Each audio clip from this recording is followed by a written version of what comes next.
All right, Coach. Game week for you guys, first round of the playoffs. First off, kind of want to start with how has preparation been this week for Cartersville? It's very similar to past weeks, and this time of year with the time change and the cooler weather, we don't feel like you need to practice as much as you do, say, in August and September. So we go about an hour and a half Monday, Tuesday, Wednesday, and the kids have been they've been great. They've been bouncing around. They're excited about the opportunity and being able to play in a stadium and in an atmosphere like they're going to be able to play in tomorrow night is exciting for the kids, and they've had a great week. Y- Here we are, kind of what is this week 13 as we in football terms, first round of the playoffs.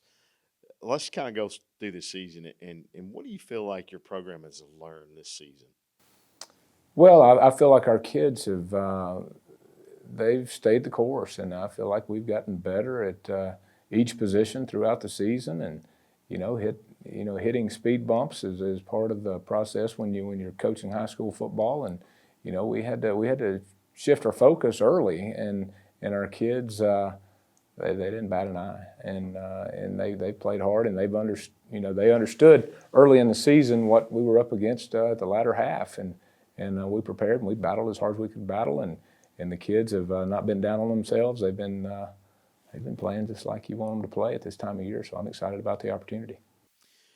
So you've already played two of the top teams in the state, and BT and Marist, along with Denmark, who's also very athletic. Do you feel like playing the best of the best in region has prepared you for the state playoffs? It has, and I was talking to Coach Foster over at Cartersville yesterday, and we both agreed that it's a shame that we have to lock horns in the first round with our two regions. As you look at the guys of the four on that side and the four on this side, it's an impressive group, and unfortunately half of those teams are going to be sitting at home next week.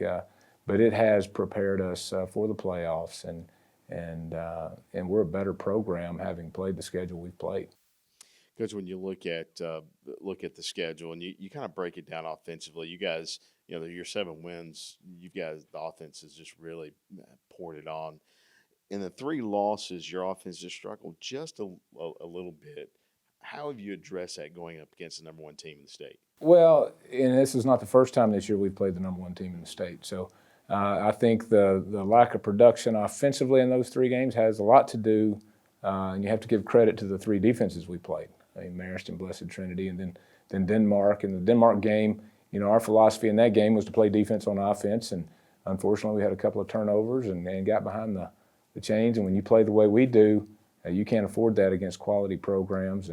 But we've grown, and I feel like we've gotten better in all phases, all aspects of our offense, and we're going to have to open it up tomorrow night. We're not going to be able to line up in 22 personnel and just pound the ball against Cartersville. So we're going to have to use everything we've got, and that's what we've kind of we talk to the kids all the time. You don't call a game, you call a season. So we've been building and each and every week and adding, and now it's time to kind of put it all together and just lay it on the line and play loose. And there's a lot of freedom in playing in a game like this. Now, if we go back to the start of the season, you got some of the worst news for your team. Elijah Gainey going out at quarterback, David Bernard stepping in at quarterback, and he's had this entire season. How do you feel like your quarterback's progressed through this year? Well, he's grown physically and emotionally and mentally, and in every way you could have growth at the age of 15.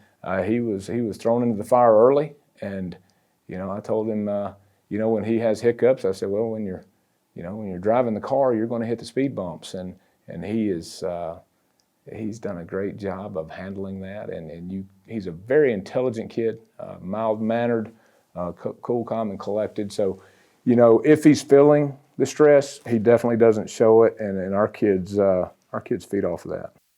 So your identity of the program has kind of become, or your offense has kind of become your run game.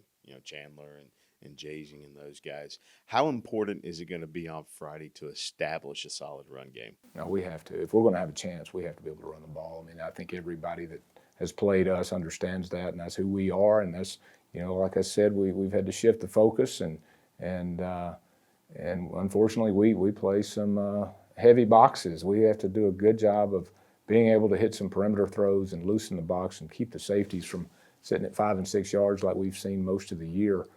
We've leaned on our offensive line. We've got to do a better job this week of taking the stress off of them. But with that being said, we have to formation and be able to run the ball. We have to do a better job underneath this week. It's one thing to get beat deep, but to concede the underneath throws, he does a great job of that. They have quality receivers. They have 4 kids that are outstanding high school football players, and they will play somewhere on the next level. And I don't know what they have as far as recruiting going on, but 4 of those guys are quality players that will definitely pose a challenge. Running back, they're talented, as you would imagine a Cartersville team would be. They have 3 kids they roll through there, and their offensive line is one of the bigger ones we've seen. They do a great job there. So they are balanced. T. Webb's the second, Power 5 quarterback we've seen in the last 2 weeks. So I think last week's game will help prepare us, and we learned from some of the mistakes we made on that side of the ball last week, and we have to do a better job and build on. How nice is it to flip open the game film room and you just flip through the teams that you've played and you see a lot of similarities between? Does that help you in any way prepare? It does, and when you're limited in certain areas, you have to work to hide your holes, but it does. We like to build on each side of the ball. When you see an odd front, the package is going to be similar. The kids are familiar. But like last week, we go against a stacked defense first time in 7 weeks. I think we'd seen that. I think Winder, and we were shorted a game there. Played a quarter against one, but it's the first time we'd seen that front, and we struggled at times because of it. But Cartersville, they're a 3-4. We've seen that probably 5-6 times this year. So it is nice to be able to build off previous week. All right, Coach, I know we've talked and we've hinted on it, this interview, but let's bring it all together. What are the keys of the game against Cartersville for you guys to move to the second round? We just have to play loose. We have to be loose, and then, like I said, there's freedom in a game like this. Our kids, you can't play not to lose the game. You can't think of it as, well, if you don't win, it's the last game. Just go out there and lay it on the line and play our brand of football. We have to be physical on the line of scrimmage. That'll never change. We have to protect the football, and we have to avoid giving up the big play, make them earn everything they get. And if we do that, it'll be a 4-quarter game, and we've got a shot. All right, Coach, man. Appreciate you taking the time. Good luck this week. Thanks, Bo.